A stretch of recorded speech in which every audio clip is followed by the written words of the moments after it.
Alright, basi msemaji wangu wa Ugo Media, karibu basi kwenye taarifa zetu msemaji kuhusiana na matokeo ambayo yameweza kutendeka zaidi kwenye celebrity story. Msemaji kuhusiana tu na celebrity story, basi leo hii namwangazia msanii Zuhura au msemaji wengi basi wanamfahamu kama Zuchu. Basi aliweza kuwa kwenye interview na msemaji, kuna mambo mengi zaidi Zuchu aliweza kuzungumzia kuhusiana na yeye basi kuondoka pale Wasafi. Ikiwa msemaji ni mara ya kwanza zaidi unajiunga na channel yetu ya Ugo Media, msemaji endelea kwamba usiendelee kuona kwamba una subscribe kwenye pale subscription button, ili basi uwe kwanza zaidi kupokea matokeo kama haya au msemaji taarifa kama hizi ambazo basi zitakuwa zinakujia zaidi ukiwa wa kwanza.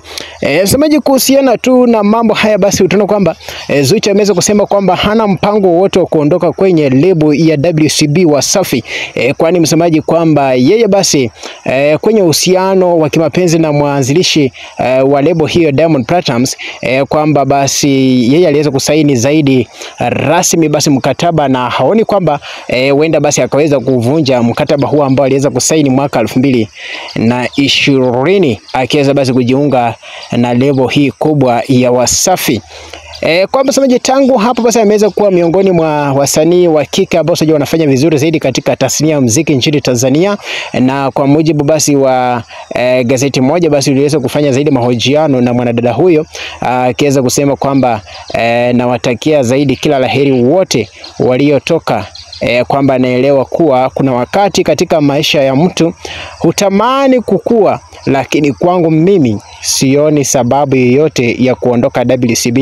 Utaona kwa msemaji, haya ni maneno ambayo basi Zuhura aliweza kuzungumzia, akiweza kusema kwamba basi hana muda wa hana mawazo yote basi ya kuondoka pale WCB, ila basi wale ambao waliweza kuondoka na asema basi wao basi ilikuwa ni maneno ya msemaji uamuzi wao wa kuondoka, na anajua kwamba kuna uamuzi ambao basi mtu binafsi anaweza kufanya na akaamua kwamba kuondoka katika level hiyo. Lakini kuhusiana basi na huyu Zuhura Zuhura Zuchu anasema kwamba yeye haoni basi iwapo anaweza ngatuka pale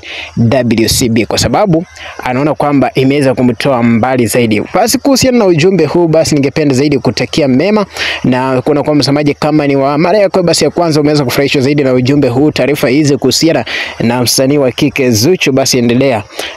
kupika pale subscription au msemaji kugonga ile alama ya kengele, ili msemaji kuona kwamba unakuwa basi wa kwanza zaidi kupata matokeo kama haya. Endelea basi kujiunga pamoja nasi katika Ugo Media.